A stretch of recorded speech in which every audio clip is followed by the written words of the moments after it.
just about 100 years ago in Russia, and the communist leadership had made it impossible for people to touch, to do. Any vestige of holiness was erased. You couldn't teach Torah. You couldn't sing a Jewish song. You couldn't sit down and say a kapitel Tehillim. You couldn't put on tefillin.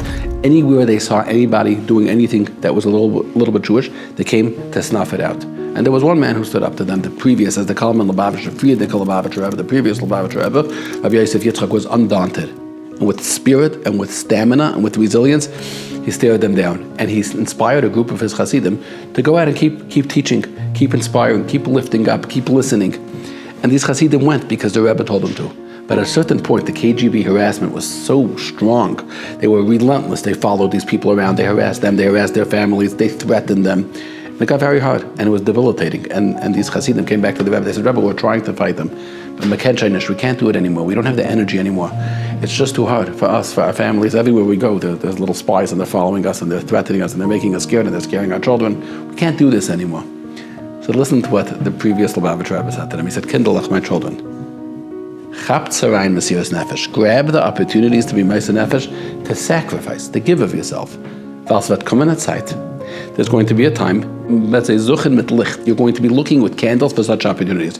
You're going to be searching for an opportunity to be Moser Nefesh. You're going to want so badly this chance to do what you're doing these days, and you're not going to be able to find any. That means days are going to come that you're not going to be able to do this anymore. Where you're going to be able to worship in freedom, where you're not going to have to come onto this, and you're going to long and you're going to yearn for the opportunities you're being given now to be Moser Nefesh, to sacrifice yourself. Don't give them up so easily. That's what he told them. We're going to look with candles.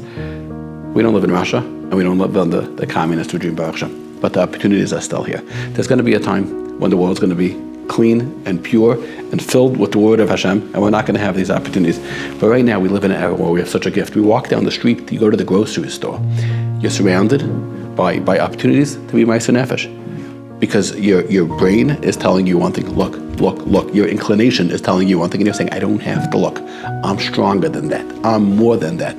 I'm bigger than that. Mesiras Nefesh, Mesiras Nefesh, Mesiras Nefesh. As the Friedrich Rebbe said, grab those opportunities, seize those opportunities, and savor those opportunities, because they won't be here forever.